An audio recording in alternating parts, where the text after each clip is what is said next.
વિદ્યાર્થી મિત્રો, આજે લેક્ચર નંબર 14 માં આપણે ચેપ્ટર નંબર 4 માં ટોપિક નંબર 4.10.2 ચુંબકીય ડાયપોલ તરીકે વિદ્યુત પ્રવાહ ધારિત વર્તુળાકાર ગૂંચળું આ ટોપિક આપણે ભણવા જઈ રહ્યા છીએ.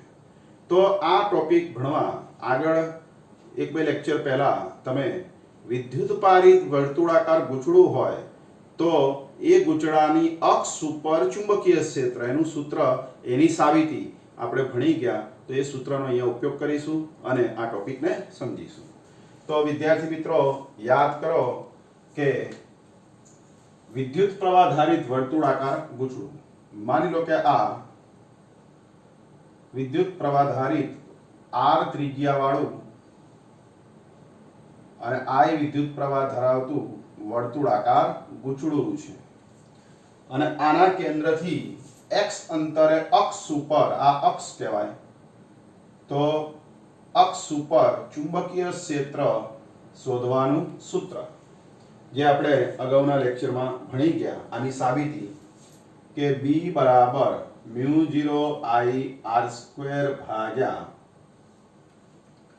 2 ઇન્ટુ બ્રેકેટમાં x² plus r² raise to 3/2. તો વિદ્યાર્થી મિત્રો, વિદ્યુત પ્રવાહ ધારિત વર્તુળાકાર ગૂંચળાના કારણે ગૂંચળાના કેન્દ્રથી અક્ષ ઉપર x અંતરે આ ચુંબકીય ક્ષેત્ર શોધવાનું સૂત્ર છે. હવે આંગળીઓ પ્રવાહની દિશામાં વાળતા અંગૂઠો એ જમણી બાજુ અક્ષ તરફ એટલે કે x દિશામાં હોવાથી આ ચુંબકીય ક્ષેત્ર x દિશામાં હશે, એટલે કે અહીંયા I કેરેટ અને સદિશ લખી શકાય. હવે વિદ્યાર્થી મિત્રો, આપણો પ્રશ્ન એ છે કે આ ગૂંચળાની અક્ષ ઉપર દૂરના વિસ્તારમાં ચુંબકીય ક્ષેત્ર કેટલું? આ અક્ષ ઉપર, આ નજીક કહેવાય, દૂર એટલે ખૂબ જ દૂર. આટલે જો ચુંબકીય ક્ષેત્ર શોધવું હોય આ તો કેટલું થાય? તો એના માટે ધારી લઈશું કે આ x નું મૂલ્ય આ ત્રિજ્યાની સાપેક્ષમાં ખૂબ જ મોટું હોય, એટલે કે x is very very greater than r હોય ત્યારે જો આ સૂત્ર લખવામાં આવે તો સૂત્ર થાય કે x મોટો હોય એટલે r ને અવગણી શકાય, એટલે આ 0 લેવામાં આવે તો આ બે ઘાત દૂર થાય, એટલે કે x ની 3 ઘાત છેદમાં, એટલે μ0 I r² ભાગ્યા 2 અને આ r0 લેતા x ની કેટલી ઘાત થશે? 3 ઘાત થશે.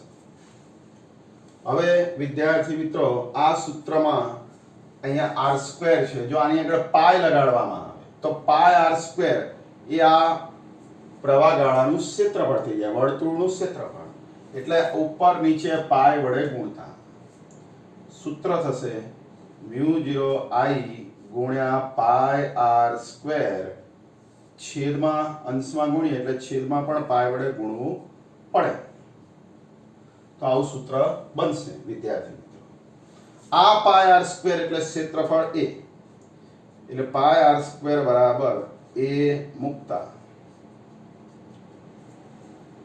અહીંયા સૂત્ર થશે b બરાબર μ0 I a ભાગ્યા 2πx³. હવે ક્ષેત્રફળ એ સદિશ રાશિ છે, એટલે જો આની પર સદિશ લખવામાં આવે તો ચુંબકીય ક્ષેત્ર પણ સદિશ છે, તો આના પર તીર લખવું પડે. હવે I ગુણ્યા a ને શું કહેવાય?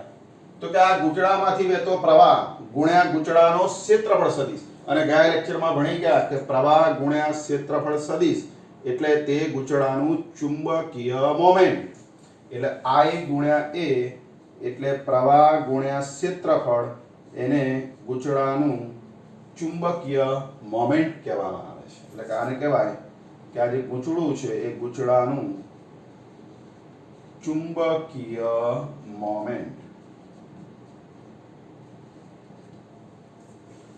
જો અહીંયા m લખીએ તો સદિશ b બરાબર μ0 I ના બદલે જો m મૂકવામાં આવે તો અહીંયા m સદિશ ભાગ્યા 2 પાઈ x ક્યુબ। પણ વિદ્યાર્થી મિત્રો આને મારે 4 પાઈ કરવા હોય તો ઉપર નીચે 2 વડે ગુણવું પડે, એટલે કે અહીંયા m મૂકતા આગળ 2 પણ લખવા પડે અને છેદમાં x ક્યુબ। તો વિદ્યાર્થી મિત્રો આ સૂત્ર એ ગૂંચળાની અક્ષ ઉપર ખૂબ જ દૂરના વિસ્તારમાં ચુંબકીય ક્ષેત્ર શોધવાનું આ સૂત્ર છે। તો આ સૂત્ર એને આપણે આ ચુંબકીય ડાયપોલ વિદ્યુત પ્રવાહ ધારિત ગૂંચળું એને એક આપણે નવું નામ આપીશું ચુંબકીય ડાયપોલ। એટલે કે ચુંબકીય ડાયપોલની અક્ષ ઉપર ચુંબકીય ક્ષેત્ર શોધવાનું આ સૂત્ર છે। કેમ આને ચુંબકીય ડાયપોલ નામ આપ્યું? કારણ કે આ સૂત્ર ચેપ્ટર 1 માં જે વિદ્યુત ડાયપોલ ભણી ગયા એના જેવું છે, પણ એ વિદ્યુત ડાયપોલમાં આપણે વિદ્યુત ક્ષેત્રનું સૂત્ર હતું અક્ષ ઉપર, તો એના જેવું જ આ છે। એટલે આ ચુંબકીય ડાયપોલ માટે ચુંબકીય ક્ષેત્રનું સૂત્ર એવું કહી શકીએ। એટલે કે વિદ્યુત પ્રવાહ ધારિત ગૂંચળાને આપણે હવે નામ આપીશું ચુંબકીય ડાયપોલ।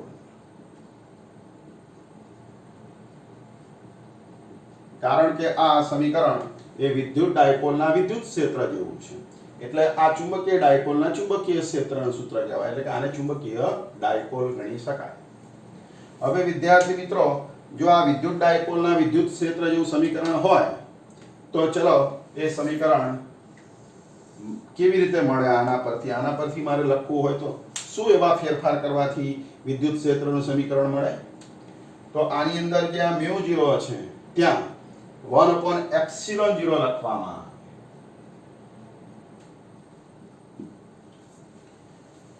m છે ત્યાં ચુંબકીય ડાયપોલ મોમેન્ટને બદલે વિદ્યુત ડાયપોલ મોમેન્ટ લખવામાં આવે, એટલે કે Pe। અને આ b છે ચુંબકીય ક્ષેત્ર, એને બદલે વિદ્યુત ક્ષેત્ર લખવામાં આવે। તો આપણને આ સૂત્ર આ પ્રકારનું મળશે। સદિશ E બરાબર μ0 ને બદલે ε0 1/, એટલે કે 1/4 પાઈ ε0, m ને બદલે p, એટલે કે અહીંયા 2pe અને છેદમાં x ક્યુબ।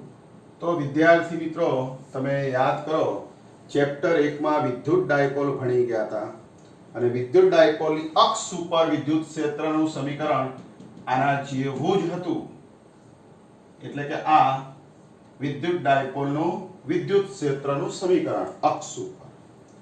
તો આ સમીકરણ એ તમે આના જેવું જ છે એમ કહી શકો, એટલે કે આ બંને સમીકરણ એ સમાન જેવા છે।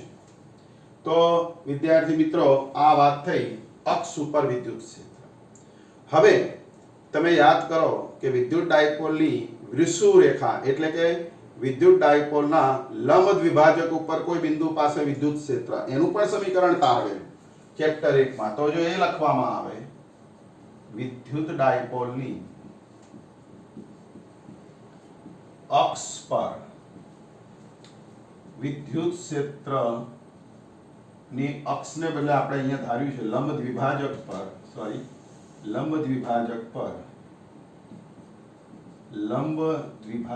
પર વિદ્યુત ક્ષેત્ર। તો એ સમીકરણ આના જેવું જ છે, ખાલી એમાં 2 નહીં આવે, આ 2 કાઢી નાખો એટલે આપણને સમીકરણ બની જાય કે વિદ્યુત ડાયપોલની વિષુવ રેખા એટલે કે લંબ દ્વિભાજક પર વિદ્યુત ક્ષેત્ર।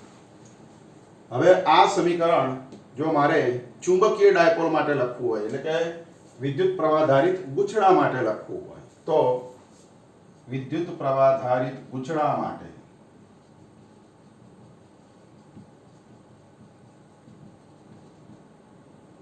એટલે કે ચુંબકીય ડાયપોલ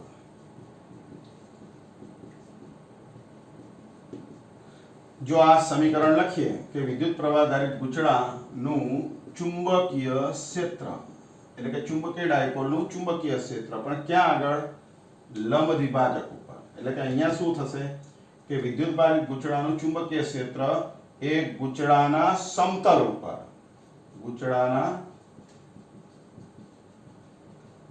સમતલ પર, તો એનું મૂલ્ય આના પરથી લખવું હોય તો ઈ ના બદલે બી, આનાથી ઉલટું ઈ ના બદલે બી, પી ને બદલે એમ એટલે અહીંયા એમ, અને 1/ε0 ને બદલે μ0 એટલે કે અહીંયા μ0 ભાગ્યા 4 પાઈ એમ, પી ને બદલે એમ સદિશ અને ભાગ્યા x ક્યુબ. તો વિદ્યાર્થી મિત્રો આને કહેવાય કે ચુંબકીય ડાયપોલના સમતલ ઉપર એટલે કે વિદ્યુત પ્રવાહ ધારિત ગૂંચળાના સમતલ પર કોઈ બિંદુ પાસે ચુંબકીય ક્ષેત્ર શોધવાનું સૂત્ર. તો આવી રીતે વિદ્યાર્થી મિત્રો આપણે ચુંબકીય ડાયપોલની અક્ષ ઉપર ચુંબકીય ક્ષેત્ર અને ચુંબકીય ડાયપોલની કહેવાય કે સમતલ ઉપર ચુંબકીય ક્ષેત્ર એનું આ સૂત્ર છે. તો આવા બે સૂત્રો આપણે લખી શકીએ આ માહિતીના આધારે. તો હવે આપણે બે નવા સૂત્રો યાદ રાખીશું.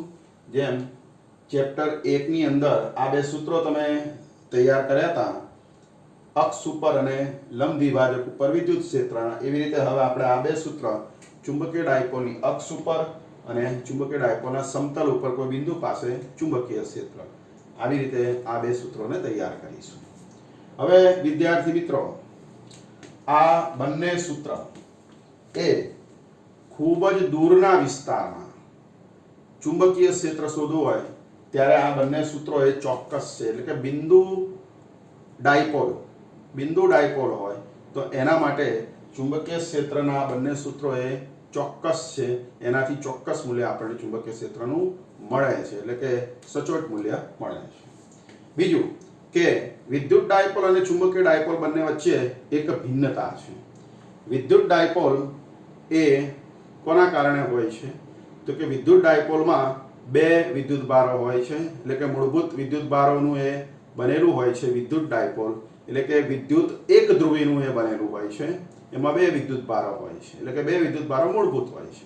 જ્યારે ચુંબકીય ડાયપોલમાં તો ચુંબકીય ડાયપોલ એ સૌથી મૂળભૂત છે. એટલે કે ચુંબકીય ડાયપોલ એમાં ચુંબકીય એક ધ્રુવી હોતો નથી. જે વિદ્યુત ડાયપોલમાં વિદ્યુત એક ધ્રુવી હોય છે તેવું ચુંબકીય ડાયપોલમાં ચુંબકીય એક ધ્રુવી હોતો નથી. તો આ મોટો ડિફરન્સ વિદ્યુત ડાયપોલ અને ચુંબકીય ડાયપોલ વચ્ચે છે. બીજી એક બાબત કે વિદ્યુત ડાયપોલ જે છે એના પરથી આ ચુંબકીય ડાયપોલના જે બે સૂત્રો આપણે જોયા, તો આ ચુંબકીય ડાયપોલ એની બે લાક્ષણિકતાઓ છે એ પણ આપણે યાદ રાખીશું. કે ચુંબકીય ડાયપોલ અંગે બે અગત્યની બાબતો. કે પહેલી કે ચુંબકીય ડાયપોલ જે છે એ ચુંબકીય ડાયપોલ એ એની જે કહેવાય કે દિશા, ચુંબકીય ડાયપોલ ઉપર ટોર્ક લાગે છે અને ચુંબકીય ડાયપોલ એના પર ટોર્ક લાગતા એનું ભ્રમણ થાય. જેમ ચુંબકીય સોય ઉપર ટોર્ક લાગે એવી રીતે ચુંબકીય ડાયપોલ ઉપર શું લાગે છે? ટોર્ક. અને બીજું કે ચુંબકીય ડાયપોલ એ ચુંબકીય ક્ષેત્ર ઉત્પન્ન કરે છે અને ચુંબકીય ડાયપોલ એના દૂરના વિસ્તારમાં ચુંબકીય ક્ષેત્ર આ સૂત્ર મુજબ શોધી શકાય. એટલે કે દૂરના વિસ્તાર પર કોઈ ચુંબકીય ક્ષેત્ર શોધવા માટે વિદ્યુત પ્રવાહ ધારિત ગૂંચળું એ ચુંબકીય ડાયપોલ તરીકે વર્તે છે. તો આવી રીતે ચુંબકીય ડાયપોલ અંગે બે અગત્યની બાબતો કે ચુંબકીય જે ડાયપોલ છે એનું એ ચુંબકીય ડાયપોલનું જે ચુંબકીય ક્ષેત્ર છે એ આપણે આ સૂત્ર મુજબ શોધી શકીએ છીએ અને ચુંબકીય ડાયપોલ પર ટોર્ક લાગે છે એટલે કે એનું ભ્રમણ કરી શકાય છે. તો આવી રીતે બે અગત્યની બાબતો આપણે યાદ રાખીશું. હવે આગળ વધીએ કે જે નેક્સ્ટ ટોપિક છે 4.10.3.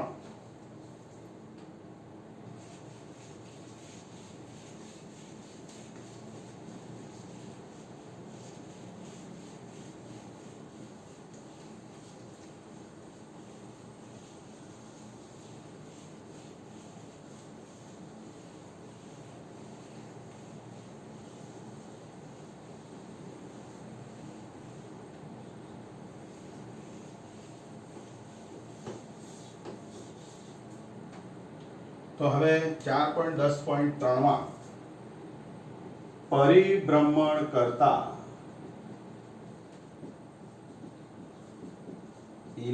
ઇલેક્ટ્રોનની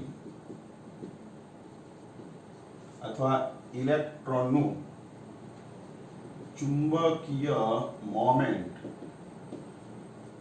એ આપણે શોધવું છે તો કેવી રીતે શોધાય? તો વિદ્યાર્થી મિત્રો, તમે બોર મોડેલ વિશે તમે ભણી ગયા છો અગાઉના ધોરણમાં અને ચેપ્ટર 12 માં પણ ધોરણ 12 માં ભણશો. તો આ બોર મોડેલ એ શું છે? તો બોર મોડેલની અંદર તમને ખ્યાલ હશે કે પરમાણુની અંદર કેન્દ્રમાં જે ન્યુક્લિયસ હોય છે ધન વિદ્યુત ભારિત, એની આસપાસ ઇલેક્ટ્રોન પરિભ્રમણ કરતો હોય છે અને એ બંને વચ્ચે ઇલેક્ટ્રોન અને પ્રોટોન વચ્ચે સ્થિત વિદ્યુતીય આકર્ષણ બળ લાગતું હોય છે. તો એના કારણે ઇલેક્ટ્રોન એ કંઈક ચુંબકીય મોમેન્ટ ધરાવતો હોય છે. તો આપણે એનું સૂત્ર તારવવું છે અને સૂત્ર તારવવા આપણે ધારીશું કે બોર મોડેલની અંદર જેમ આપણે ધારીએ છીએ કે ધારો કે કોઈ ધન વિદ્યુત ભારિત ન્યુક્લિયસ છે આ કે ધન વિદ્યુત ભાર ધરાવે છે. આ ધન વિદ્યુત ભારિત જે ન્યુક્લિયસ છે એની આસપાસ ઇલેક્ટ્રોન r ત્રિજ્યાના વર્તુળ માર્ગે v જેટલા વેગથી પરિભ્રમણ કરે છે. ઇલેક્ટ્રોન આ વર્તુળાકાર કક્ષામાં આ રીતે પરિભ્રમણ કરે છે. હવે આ બંને વચ્ચે કંઈક બળ લાગતું હશે. ઇલેક્ટ્રોન ઋણ વિદ્યુત ભારિત છે, પ્રોટોન એટલે કે ન્યુક્લિયસ ધન વિદ્યુત ભારિત છે. તો આ બંને વચ્ચે આકર્ષી બળ લાગે છે. જેમ ન્યુક્લિયસ ની જેમ જ આપણે વાત કરીએ કે પૃથ્વી છે એ સૂર્યની આસપાસ પરિભ્રમણ કરે છે. આ સૂર્ય હોય ને આ પૃથ્વી હોય તો બંને વચ્ચે કયું બળ લાગે? ગુરુત્વાકર્ષી બળ. એવી રીતે આ બંને વચ્ચે કયું બળ લાગે? વિદ્યુત બળ લાગે છે. તો વિદ્યાર્થી મિત્રો, આ ઇલેક્ટ્રોન એક પ્રવાહનું નિર્માણ કરે છે. તો એ પ્રવાહ કેટલો?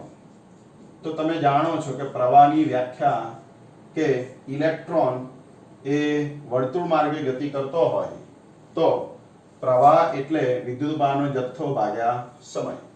તો એક ઇલેક્ટ્રોન એક પરિભ્રમણ કરે તો વિદ્યુતભારનો જથ્થો E કહેવાય અને એક પરિભ્રમણના સમયને આવર્તકાળ કહેવાય, એટલે કે T આવર્તકાળ છે અને E વિદ્યુતભારનો જથ્થો છે. હવે વિદ્યાર્થી મિત્રો, આને આપણે સમીકરણ નંબર 1 આપીશું. હવે ઇલેક્ટ્રોન r ત્રિજ્યાના માર્ગે v ઝડપથી પરિભ્રમણ કરે છે. તો v એ રેખીય ઝડપ છે.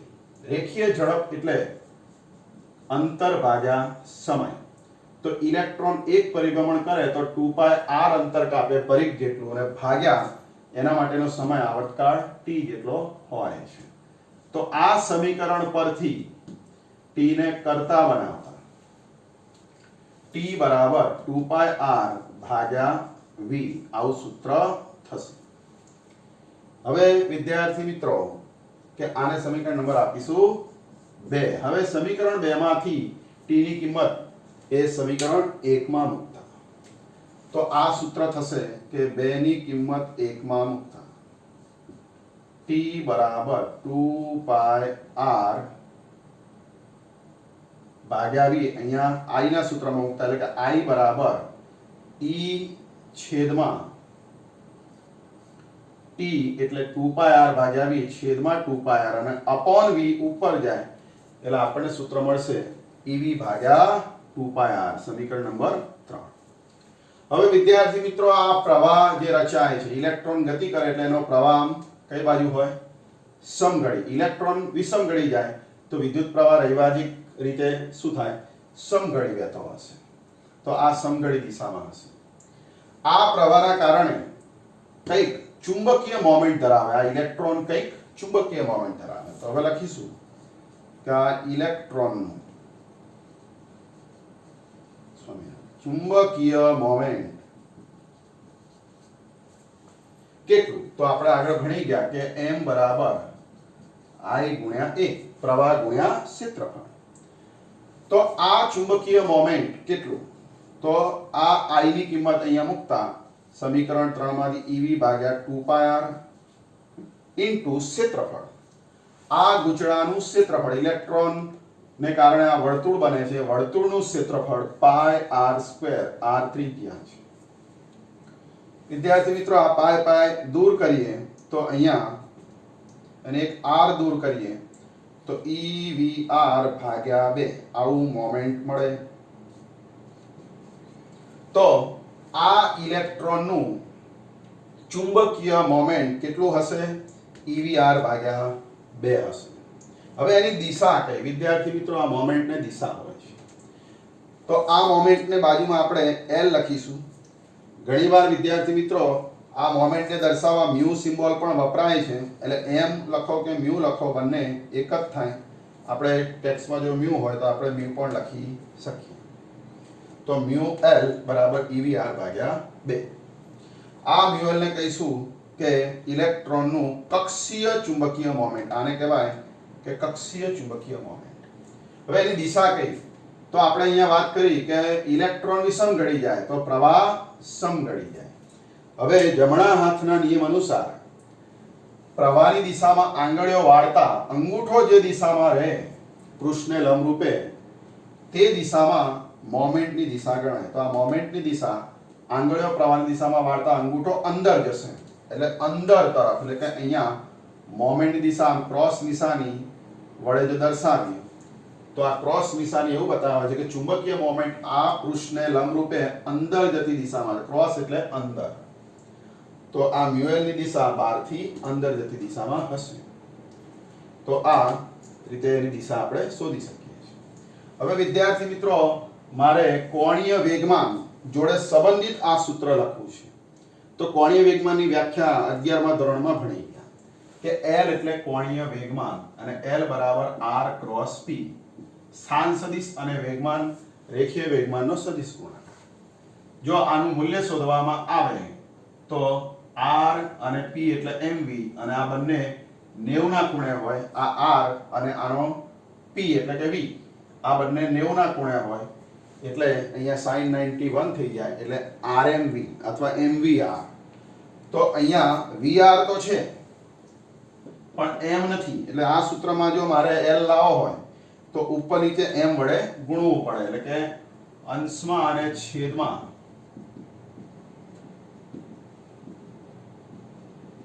me વડે ગુણતા ઇલેક્ટ્રોનના દળ વડે me. તો આને me વડે ગુણતા અને ભાગતા. તો અહીંયા e તો as it is અહીંયા m e vr છેદમાં અહીંયા 2 ગુણ્યા me આવું સૂત્ર થાય. પરંતુ me vr એટલે કોણીય વેગમાન થશે. તો અહીંયા l વડે એને દર્શાવાય. અને મેં હમણાં વાત કરી તે પ્રમાણે જો આને સદિશ સ્વરૂપે લખીએ તો મ્યુ l ની ઉપર તીર અને l ઉપર તીર. હવે આ બંનેની જો દિશાની વાત કરીએ તો હમણાં વાત કરી કે કોણીય ચુંબકીય મોમેન્ટ અંદર તરફ હોય આંગળીઓ પ્રવાહ દિશામાં વાળતા. જ્યારે l ની દિશા r અને p થી જે સમતલ બને એને લંબ રૂપે જમણા હાથના સ્ક્રૂના નિયમ અનુસાર l ની દિશા શોધાય. ચલો r આ બાજુ p આ બાજુ. આને લંબ રૂપે અહીંયા સ્ક્રૂ ગોઠવવાનો અને સ્ક્રૂને r થી p ઘુમાવવાનો. r જમણી બાજુ ઉપર આ ઉપર r થી p તરફ સ્ક્રૂને આમ ઘુમાવો આમ r થી p r જમણી બાજુ અને આ ડાબી બાજુ. એટલે વિષમગળી સ્ક્રૂ ફેરવતા બહાર આવે એટલે l ની દિશા એ પૃષ્ઠને લંબ બહાર. તો મોમેન્ટ અંદર અને અહીંયા કોણીય વેગમાન અહીંયા બહાર. એટલે આ મ્યુએલ અને l આ બંને વિરુદ્ધ દિશામાં થાય અને બંને વિરુદ્ધ દિશામાં હોવાથી આ બંને અહીંયા માઈનસ નિશાની આવશે. તો આવી રીતે વિદ્યાર્થી મિત્રો ઇલેક્ટ્રોનનું ચુંબકીય મોમેન્ટ એટલે કે ચુંબકીય ચાક માત્રા એ E/2me ગુણ્યા કોણીય વેગમાન જેટલી હોય છે. હવે જો વિદ્યાર્થી મિત્રો અહીંયા ઇલેક્ટ્રોનના બદલે જો કોઈ ધન વિદ્યુતભારિત કણ ધાર્યો હોત, કોઈ ધન વિદ્યુતભાર ધાર્યો હોત +q અને એ પરિભ્રમણ કરતો હોત તો વિદ્યાર્થી મિત્રો અહીં નિશાની પ્લસ આવે. એટલે સૂત્ર આવું થાય કે +E/2me અને l. અને આવા સંજોગોમાં જો l છેદમાં લઈ જવામાં આવે તો ચુંબકીય ચાક માત્રા ભાગ્યા કોણીય વેગમાન એટલે અહીંયા થશે કે E ભાગ્યા 2m. તો વિદ્યાર્થી મિત્રો આ જે ગુણોત્તર છે ચુંબકીય ચાક માત્રા અને કોણીય વેગમાનનો ગુણોત્તર એ અચળ હોય છે અને આ જે અચળ ગુણોત્તર μl ભાગ્યા l એ ગુણોત્તર અચળ હોય છે. તો આ અચળ ગુણોત્તર E ભાગ્યા 2me જેટલો થશે. આ બંને સરખા.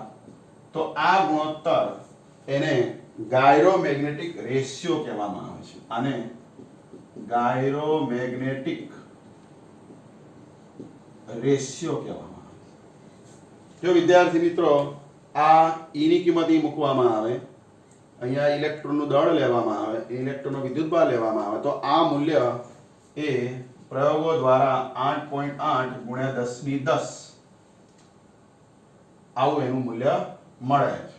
અને આનો એકમ કુલમ, વિદ્યુતભારનો, દળનો એકમ કિલોગ્રામ, કુલમ પર કિલોગ્રામ એકમમાં. તો વિદ્યાર્થી મિત્રો આવી રીતે ગાયરોમેગ્નેટિક રેશિયો એનું મૂલ્ય 8.8 કુલમ પર કિલોગ્રામમાં. પરીક્ષામાં આના પરથી એમસીક્યુ પૂછાય છે કે ગાયરોમેગ્નેટિક રેશિયાનો એકમ જણાવો તો કુલમ પર કિલોગ્રામ. પારિમાણિક સૂત્ર લખો તો કિલોગ્રામ એટલે -1 દળની 1 ઘાત માઈનસ કુલમ એટલે T1A1 પહેલા ચેપ્ટરમાં ભણી ગયા. આમાં લંબાઈ નથી એટલે 0, તો -1 0 1 1 આવું ગાયરોમેગ્નેટિક રેશિયાનું શું થશે? પારિમાણિક સૂત્ર થશે. તો વિદ્યાર્થી મિત્રો 2 માર્ક્સની અંદર બોર્ડની એક્ઝામમાં એવું પૂછાય કે પરિભ્રમણ કરતા ઇલેક્ટ્રોનનું ચુંબકીય મોમેન્ટ અને કોણીય વેગમાન વચ્ચેનો સંબંધ દર્શાવતું સૂત્ર તારવો. તો તમારે આ સૂત્ર મેળવવું પડે. μl સદિશ બરાબર -E આ ઇલેક્ટ્રોન માટે છે એટલે આટલે સુધી લખવું પડે. આકૃતિ દોરી પ્રવાહ, પછી પ્રવાહ પરથી આ પ્રવાહ અને એ પ્રવાહ પરથી ચુંબકીય મોમેન્ટ ની અંદર આ L નો ઉપયોગ કરતા આપણને આ સૂત્ર મળે છે. તો વિદ્યાર્થી મિત્રો 2 માર્ક્સનો આ એક પ્રશ્ન થાય. હવે આગળ વધીએ કે આ જે સૂત્ર છે એના પરથી પરીક્ષાની અંદર એક બીજો પ્રશ્ન પૂછાય કે બોહર મેગ્નેટ્રોન એટલે શું? બોહર મેગ્નેટ્રોન એટલે શું? તો બોહર મેગ્નેટ્રોન સમજવા આપણે બોહર મોડેલ જે ચેપ્ટર 12 માં ભણવાના છો એને સમજવું પડે, પણ આપણે બહુ ડીપમાં નથી જવું. પણ તમને ખબર હશે કે બોહર મોડેલની અંદર બોહર અધિતર્ક આવે છે. 2 અધિતર્કનો ઉપયોગ થાય છે. તો રધરફર્ડે જે પરમાણુ મોડેલ આપ્યું એ નિષ્ફળ નીવડ્યું અને એમાં આણે બોહરે જે અધિતર્ક આપ્યા 2 એ 2 અધિતર્કનો ઉપયોગ કરી અને એ મોડેલ એ સફળ થયું. તો એવી રીતે બોહર મોડેલ ની અંદર અધિતર્કની જો વાત કરીએ કે બોહર મેગ્નેટ્રોન સમજાવો. જો આવો પ્રશ્ન પૂછાય બોહર મેગ્નેટ્રોન સમજાવો. તો બોહર મેગ્નેટ્રોન એટલે શું એ સમજવા કે બોહરે જે અધિતર્ક આપ્યા 2 એમાં પહેલો અધિતર્ક એવો હતો કે કોણીય વેગમાન ન્યુક્લિયસની આસપાસ પરિભ્રમણ કરતા ઇલેક્ટ્રોનનું કોણીય વેગમાન એ કોઈ ચોક્કસ સંખ્યા વિભિન્ન સંખ્યાના ગુણક જેટલું, ટૂંકમાં વિભિન્ન સંખ્યા કોણીય વેગમાન એ વિભિન્ન સંખ્યા ધરાવે છે. ઇલેક્ટ્રોનનું કોણીય વેગમાન એ વિભિન્ન સંખ્યા ધરાવે છે. એને આવી રીતે પણ લખાય કે ઇલેક્ટ્રોનનું કોણીય વેગમાન એ h/2π ના પૂર્ણ ગુણાંકમાં હોય છે. એટલે કે પૂર્ણાંક સંખ્યા ગણું હોય છે. જ્યાં આ કોણીય વેગમાન છે એ આવી રીતે nh/2π જેટલું હોય છે. જ્યાં n એટલે પૂર્ણાંક સંખ્યા અને h એટલે પ્લાન્ક અચળાંક, જેનું મૂલ્ય 6.625 10⁻34 જૂલ બરાબર જૂલ સેકન્ડ જેટલું હોય છે. વિદ્યાર્થી મિત્રો કે આ સૂત્ર એ ઇલેક્ટ્રોનના કોણીય વેગમાન માટે છે. હવે મારે બોહર મેગ્નેટ્રોન સમજવું હોય તો કેવી રીતે સમજી શકાય? તો બોહર મેગ્નેટ્રોન સમજવા આ સૂત્ર એને હું લખીશ કે મ્યુ એલ એટલે કે ચુંબકીય ચાક માત્રાના સ્વરૂપમાં. કે ચુંબકીય ચાક માત્રા એટલે શું? તો આપણે આગળના લેક્ચરમાં હમણાં ભણી ગયા કે મ્યુ એલ એટલે E/2me ગુણ્યા એલ. કોણીય, હવે કોઈ વિદ્યુત ભારિત કોઈ કણ હોય એટલે કે કોઈ વિદ્યુત ભાર ધરાવતો કણ હોય તો એના માટે ચુંબકીય ચાક માત્રા એ E/2me ઇન્ટુ એલ જેટલી હોય છે. એટલે આપણે ઇલેક્ટ્રોનની વાત કરીએ તો આ ઇલેક્ટ્રોનનું ચુંબકીય મોમેન્ટનું સૂત્ર. આ સૂત્રમાં એલ ની કિંમત મૂકતા E/2me ગુણ્યા એલ એટલે NH/2π આવું સૂત્ર થશે. હવે આપણે બોર મેગ્નેટોન ને સમજવા અહીંયા n નું મૂલ્ય જો 1 લેવામાં આવે તો આપણને આ મ્યુએલ નું મૂલ્ય એ લઘુત્તમ મળે. એટલે જો આ મ્યુએલ લઘુત્તમ જોઈતો હોય, ચુંબકીય ચાક માત્રા મિનિમમ જોઈતી હોય તો n નું મૂલ્ય મારે અહીંયા 1 લેવું પડે. એટલે n 1 મૂકતા શું થશે? તો અહીંયા E ગુણ્યા h ભાગ્યા 2 ને 2 4 4π અને ઇન્ટુ me આવું સૂત્ર થશે. તો વિદ્યાર્થી મિત્રો, આ સૂત્રની અંદર જો બધી કિંમત મૂકવામાં આવે કે ઇલેક્ટ્રોનનો વિદ્યુતભાર એ 1.6 10⁻⁻19 કુલમ, જો h પ્લાન્ટ અચળાંક 6.625 એટલે કે 6.625 એટલે કે 6.63 ગુણ્યા 10⁻34 જૂલ સેકન્ડ છેદમાં પાઈ 3.14 લેવામાં આવે અને ઇલેક્ટ્રોનનું દળ 9.1 10⁻31 લેવામાં આવે તો આ માપ કંઈક 9.27 ગુણ્યા 10⁻24 અને આ ચુંબકીય મોમેન્ટનો એકમ ampere metre square I into A પરથી તો આટલું મૂલ્ય મળે છે. તો આવી રીતે ઇલેક્ટ્રોન પહેલી કક્ષામાં ભ્રમણ કરતો હોય ત્યારે એનું ચુંબકીય મોમેન્ટ આટલું હોય છે. આને બોર મેગ્નેટોન કહેવામાં આવે છે. આ મૂલ્યને શું કહેવામાં આવે છે? આ મૂલ્યને, ચુંબકીય મોમેન્ટના મૂલ્યને બોર મેગ્નેટોન કહેવામાં આવે છે. તો વિદ્યાર્થી મિત્રો, બોરનો જે પહેલો અધિતર્ક છે બોર પરમાણુ મોડેલ અનુસાર કે કોણીય વેગમાન h/2π ના પૂર્ણ ગુણાંકમાં હોય છે. એટલે કે ઇલેક્ટ્રોન એવી જ કક્ષામાં ભ્રમણ કરે કે કોણીય વેગમાન h/2π ના પૂર્ણ ગુણાંક. એના પરથી આપણે આ ચુંબકીય મોમેન્ટનું મૂલ્ય મળે છે ઇલેક્ટ્રોન પહેલી કક્ષામાં ફરતો હોય ત્યારે. તો આ મૂલ્યને બોર મેગ્નેટોન કહેવામાં આવે છે. હવે આ બોર મેગ્નેટોન જો સમજી ગયા હોય તો આના પરથી આપણે એવું કહી શકીએ કે કોઈ વિદ્યુત પ્રવાહ ધારિત ગૂંચળું એ ચુંબકીય ડાયપોલ તરીકે વર્તે છે. એટલે કે વિદ્યુત પ્રવાહ ધારિત ગૂંચળું એ ચુંબકીય ડાયપોલ તરીકે વર્તે. આપણે આગળ ભણી ગયા. તો એવી રીતે જો કોઈ વિદ્યુત ભાર એ વર્તુળાકાર ગતિ કરે, આ વિદ્યુત ભારિત ગૂંચળું એટલે કોઈ વિદ્યુત ભાર એ વર્તુળાકાર ગતિ કરે, જેમ ગૂંચળામાં પ્રવાહ વર્તુળાકાર ગતિ કરે એવી રીતે જો કોઈ વિદ્યુત ભાર ગૂંચળામાં ફરતો એવી રીતે વિદ્યુત ભાર એ વર્તુળાકાર ગતિ કરતો હોય તો એ ચુંબકીય ડાયપોલ તરીકે વર્તે છે એમ કહેવાય. અને એનું જે મોમેન્ટ છે એને કક્ષીય ચુંબકીય મોમેન્ટ કહેવાય. એટલે ઇલેક્ટ્રોન એ કક્ષીય ચુંબકીય મોમેન્ટ ધરાવે છે. ઇલેક્ટ્રોન જ્યારે પરિભ્રમણ કરતો હોય ન્યુક્લિયસની આજુબાજુ ત્યારે તે શું ધરાવે છે? કક્ષીય ચુંબકીય મોમેન્ટ ધરાવે છે. તો આ ઇલેક્ટ્રોનનું કક્ષીય ચુંબકીય મોમેન્ટ કહેવાય. હવે ઇલેક્ટ્રોન કક્ષીય ચુંબકીય મોમેન્ટ તો ધરાવે છે પણ સાથે સાથે ઇલેક્ટ્રોન એ સ્પિન ગતિ પણ કરતો હોય છે. ઇલેક્ટ્રોન વર્તુળાકાર કક્ષામાં ગતિ તો કરે જ છે પણ પોતાની ધરી ઉપર બીજા અર્થમાં કહીએ તો એ સ્પિન ગતિ કરતો હોય અને એના કારણે એક ચુંબકીય ચાક માત્રા ધરાવે છે. તો એને સ્પિન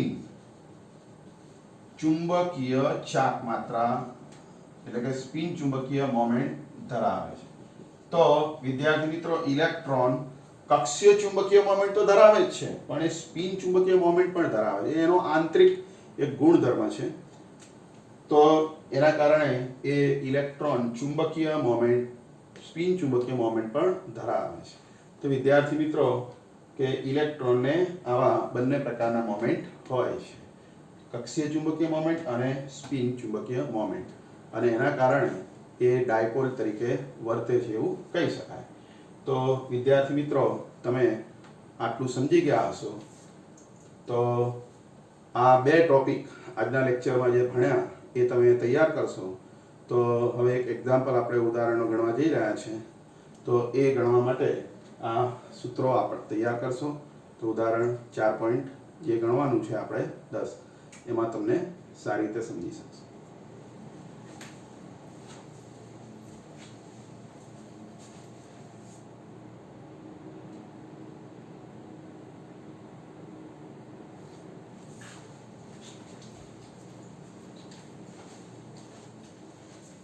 વિદ્યાર્થી મિત્રો આપણે ઉદાહરણ 4.11 ગણીશું. 10 પહેલા ગણી ગયા હતા એટલે 11 ગણીશું.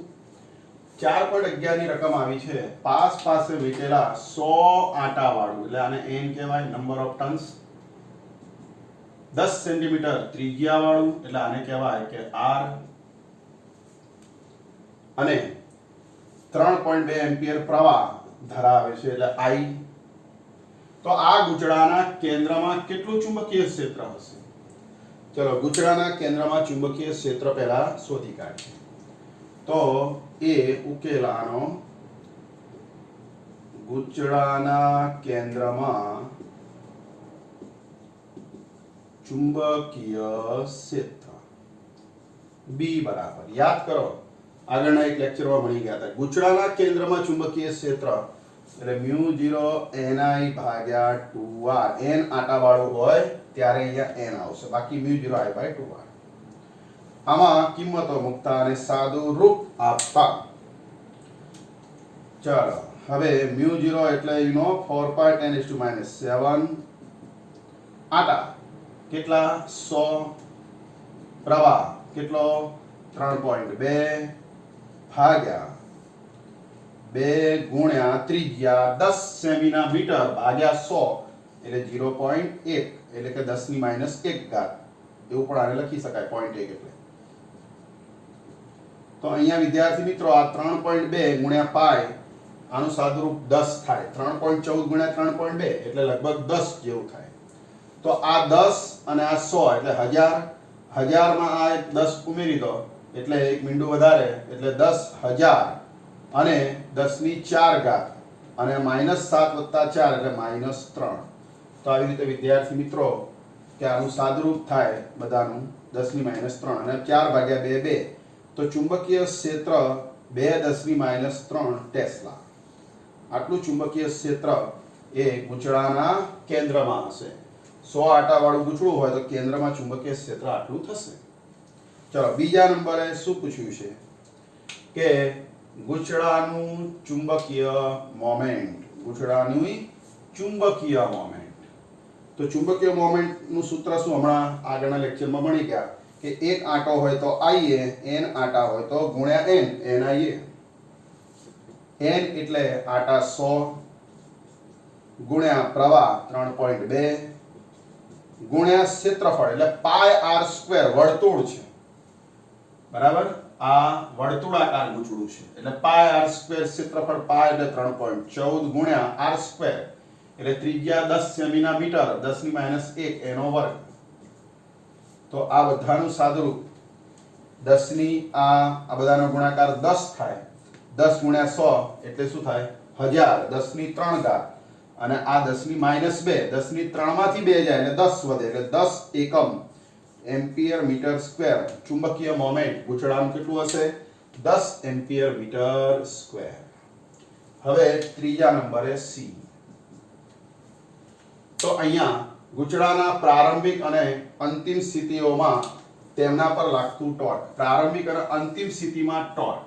તો ટોર્કનું સૂત્ર કે ટોર્ક એટલે શું? તો mb sin θ. m મોમેન્ટ હોય, b ચુંબકીય ક્ષેત્ર હોય તો mb sin થીટા ટોર્કનું સૂત્ર am ક્રોસ b, પરંતુ શરૂઆતમાં થીટા શૂન્ય હોય એટલે m ને b વચ્ચેનો ખૂણો એટલે આ 0 થાય તો ટોર્ક 0 થાય.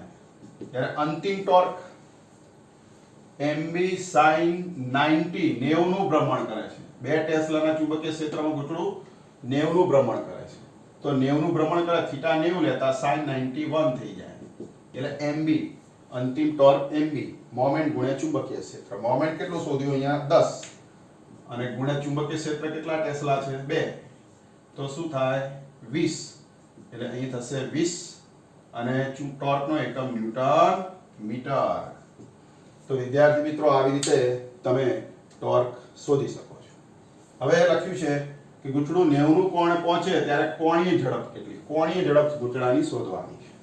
તો કોણીય ઝડપ શોધવા ન્યૂટનના બીજા નિયમ અનુસાર આપણે બે ટોર્કને સરખાવી શકીએ કે અહીંયા બે ટોર્ક સરખા થાય. જ્યારે ગુંચળું ભ્રમણ કરીને સ્થિર સ્થિતિમાં આવે ત્યારે બે ટોર્ક સરખા I આલ્ફા, આલ્ફા એટલે d ઓમેગા બાય dt, અને આલ્ફા કહેવાય કોણીય પ્રવેગ. ગુંચળું ચાક ગતિ કરે એટલે આ ઝડપની ચાક માત્રા ગુણ્યા કોણીય પ્રવેગ, એટલે કે આ બંનેનો જે ગુણાકાર છે એ કેટલો થાય? તો આ બેનો જે ગુણાકાર છે એ આપણે આગળ ભણી ગયા હતા. ટોર્કનું સૂત્ર એ mb sin theta m cross b એટલે કે mb sin થીટા જેટલો થાય.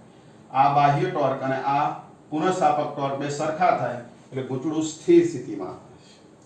હવે આનું થોડુંક સાદુરૂપ આપીએ કેમ કે આપણે ઓમેગા શોધવો છે એટલે આનું સંકલન કરતા ઓમેગા મળે. સંકલન કરવા આના બે ભાગ પાડીશું કે આ સમયની સાપેક્ષે વિકલન છે એ થીટાની સાપેક્ષે લેવામાં આવે અને થીટાની સાપેક્ષે 2 વખત, તો થીટા 2 વાર લખતા સૂત્ર આવું થશે.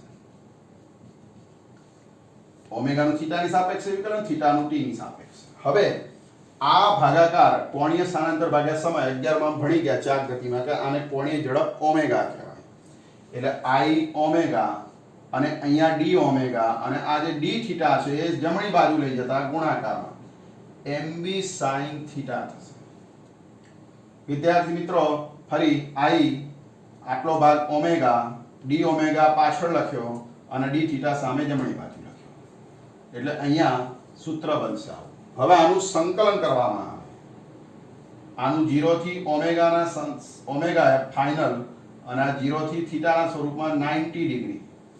તો I ઓમેગા એમાં I અચળ હોવાથી બહાર આવશે. ઓમેગાનું સંકલન થશે ઓમેગાની 1 ઘાત હોવાથી ઓમેગા સ્ક્વેર ભાગ્યા 2 અને 0 થી ઓમેગા f, અને આ mb અચળ હોવાથી બહાર આવશે. sin થીટાનું સંકલન થશે માઈનસ cos થીટા અને ફ્રોમ લિમિટ 0 થી 90 એટલે કે π/2 રેડિયન. હવે અપર માઈનસ લોઅર બાઉન્ડ્રી કરીએ તો I અહીંયા ઓમેગા f²/2 ઓછા 0, અહીંયા માઈનસ 12 આવે cos નો, તો cos π/2 minus 0, cos π/2 minus cos 0. અને વિદ્યાર્થી મિત્રો I ઓમેગા f²/2 બરાબર અહીંયા માઈનસ, આ માઈનસ છે બરાબર, અને અહીંયા cos 0, cos π/2 0 થઈ જશે. આ 0 થાય અને -1 તો માઈનસ આની સાથે ગુણાય એટલે પ્લસ mb થાય. અને ઓમેગા f ને કરતા બનાવો તો બે ગુણાકારમાં જાય એટલે 2mb ભાગ્યા જડત્વની ચાક માત્રા અને આ વર્ગ કાઢતા આનો વર્ગમૂળ. હવે વિદ્યાર્થી મિત્રો જો આ બધી કિંમતો મૂકવામાં આવે તો 2 ગુણ્યા m એટલે મોમેન્ટ કેટલું શોધ્યું અહીંયા 10 હતું. ચુંબકીય ક્ષેત્ર કેટલું હતું 2 ટેસ્લા અને જડત્વની ચાક માત્રા 0.1 એટલે 10 ની -1. આ ઉપર જાય તો અહીંયા 4 ગુણ્યા 10 40 ને આ એક બિંદુ 400 નું વર્ગમૂળ શું થાય 20. તો 20 રેડિયન પર સેકન્ડ કોણીય ઝડપ આટલી ગૂંચળાની હશે. કેટલી 20 રેડિયન પર સેકન્ડ એટલે કે પ્રતિ સેકન્ડે 20 એકમ એની ઝડપ હશે. તો આવી રીતે વિદ્યાર્થી મિત્રો ઓમેગાનું મૂલ્ય આપણે શોધી શકીએ. તો આને કહેવાય કોણીય ઝડપ. તો વિદ્યાર્થી મિત્રો આ એક્ઝામ્પલમાં આપણે 4 વસ્તુ શોધી: ચુંબકીય ક્ષેત્ર ગૂંચળાના કેન્દ્ર પર, મોમેન્ટ ગૂંચળાનું, ટોર્ક ના મૂલ્ય, પ્રારંભિક સ્થિતિ, અંતિમ સ્થિતિ અને કોણીય ઝડપ. તો આવી રીતે આ એક્ઝામ્પલ 4 માર્ક્સમાં પૂછાયો છે. બોર્ડની એક્ઝામમાં, તો આને સારી રીતે તૈયાર કરશો તો વિદ્યાર્થી મિત્રો આજના જે લેક્ચરની અંદર તમે આ સરસ મજાના જે ટોપિક અને એક્ઝામ્પલ ભણ્યા એ સારી રીતે તૈયાર કરશો. આની પીડીએફ હું મોકલું છું, તેમાંથી પણ આપ થિયરી તૈયાર કરી શકશો. હોમવર્ક પણ આપું છું, એ કરશો તો આ ટોપિક સારામાં સારી રીતે તૈયાર થઈ જશે. તો નેક્સ્ટ લેક્ચરમાં નવો ટોપિક ભણીશું, ગેલ્વેનોમીટર. ત્યાં સુધી આટલું તૈયાર કરો. જય સ્વામિનારાયણ.